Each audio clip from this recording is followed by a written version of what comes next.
आज हम देखेंगे मैग्नीट्यूड ऑफ ए वेक्टर।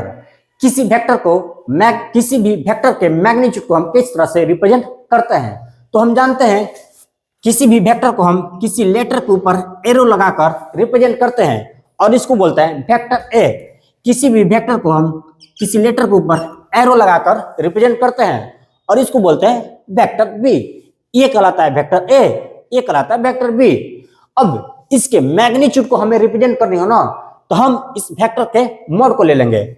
जैसे इस तरह से वेक्टर के मॉड को ले लेंगे और इसको बोलते हैं मॉड ऑफ वेक्टर ए। और ये क्या बताता है? Magnitude of vector A. इसी तरह से वेक्टर बी के मैग्नीट्यूड को हमको रिप्रेजेंट करना हो तो हम इस वेक्टर बी का मॉड ले लेंगे।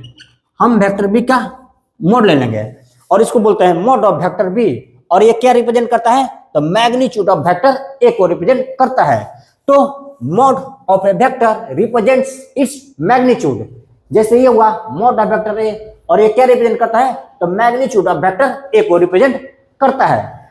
वेक्टर के मैग्नीट्यूड को हम किसी एक और तरीका से रिप्रेजेंट करते हैं और वो क्या होता है? जैसे मान लीजिए किसी वेक्टर को हम इस तरह से रिप्रेजेंट करते हैं, किसी वेक्टर को हम इस तरह से रिप्रेजेंट करते हैं, किसी लेटर के ऊपर एरो लगा देते हैं, तो ये क्या रिप्रेजेंट करता है? किसी वेक्टर को रिप्रेजेंट करता है।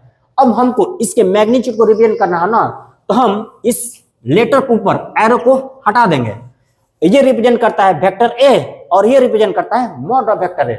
मतलब हम किसी लेटर के ऊपर एरो को हटा देते हैं तो भी वो उस वेक्टर के मैग्नीट्यूड को बताता है। जैसे ये है वेक्टर बी है, ये क्या है? वेक्टर बी है। अब इस वेक्टर बी के ऊपर से हम एरो हटा देंगे तो ये बी बन जाएगा और ये बी क्या रिप्रेजेंट करता है? तो मैग्नीट्यूड ऑफ वेक्टर बी को रिप्रेजेंट करता है। मतलब आप किसी भी वेक्टर के ऊपर से यदि आप एरो हटा देंगे ना, तो वो उस वेक्टर के मैग्नीट्यूड को रिप्रेजेंट करता है। तो letter without arrow also represents the magnitude of the vector. जैसे ये हुआ वेक्टर ए, इसको क्या बोलेंगे? वेक्टर ए बोलेंगे। और इस वेक्टर ए के ऊपर से एरो हटा देंगे ना, तो ए बच जाएगा और ये ए क्या रिप्रेजेंट कर देगा? तो magnitude of the vector A को रिप्रेजेंट करता है।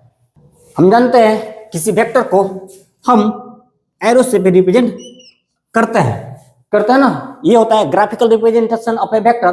तो ग्राफिकली हम किसी वेक्टर को एरो से रिप्रेजेंट करते हैं तो हम इस वेक्टर को एक जगह से दूसरे जगह पर आसानी से शिफ्ट कर सकते हैं। बस शर्त इतनी है कि जब हम उस वेक्टर को शिफ्ट कर रहे होते हैं ना, तो उस वेक्टर के डायरेक्शन में कोई चेंजेस नहीं होनी चाहिए। आप इसको यहां से यहां भी डिस्प्लेस कर सकते हैं। बस आपको ध्यान इतना रखना है कि इस वेक्टर को यहां से यहां शिफ्ट करते समय इसके डायरेक्शन में चेंज नहीं होने चाहिए। यदि ये वेक्टर इस तरह सीधा है ना, इसको आप इसी तरह से सीधा यहां से यहां शिफ्ट कर सकते हैं। आप शिफ्ट करते समय इसको इस तरह से इसका डायरेक्शन नहीं चेंज कर सकते हैं। ऐसे सीधा है तो सीधा ही शिफ्ट कर सकते हैं। ऐसे नहीं कि यहाँ पर सीधा है और यहाँ पर ऐसे कर दिए, तो वैसे नहीं कर सकते हैं। यहाँ पर ऐसे है एकदम बिल्कुल सीधा, यहाँ पर थोड़ा सा ऐसे तिरछा कर दिए, ऐसे नहीं कर सकते हैं। हम किसी वेक्टर को एक स्थान से दूसरे स्थान पर शिफ्ट कर सकते हैं। बस शर्त इतनी है कि शिफ्ट करते समय उस वेक्टर का डायरेक्शन चेंज नहीं होने चाहिए। जैसे है वैसे यहाँ से यहाँ पर हम इसको शिफ्ट कर सकते हैं। अब मान लीजिए कोई वेक्टर ये है, ये भी किसी वेक्टर को रिप्रेजेंट करता है, तो हम इसको यहाँ से यहाँ तक शिफ्ट कर सकते हैं। बस कंडीशन इतनी है ना, इसको शिफ्ट करते समय इसका डायरेक्शन चेंज नहीं होनी चाहिए। जैसे है वैसे ही एक जगह से दूसरे जगह पर हम इसको शिफ्ट कर सकते हैं। तो इस बात को हम लिख देते हैं कि किसी वेक्टर को हम एक जगह से दूसरे जगह शिफ्ट कर सकते हैं without the change in direction. A vector can be shifted from one palace to another palace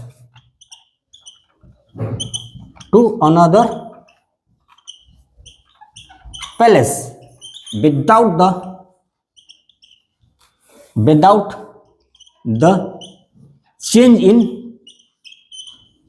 in its direction. हम किसी भी वेक्टर को एक जगह से दूसरी जगह शिफ्ट कर सकते हैं ध्यान बस इतनी रखनी है कि जब किसी वेक्टर को हम शिफ्ट कर रहे होंगे ना तो उस वेक्टर का डायरेक्शन चेंज नहीं होनी चाहिए। तो ये थी मैग्नीट्यूड ऑफ द वेक्टर। अब हम नेक्स्ट लेक्चर में देखेंगे टाइप्स ऑफ वेक्टर। तो wish you all the best.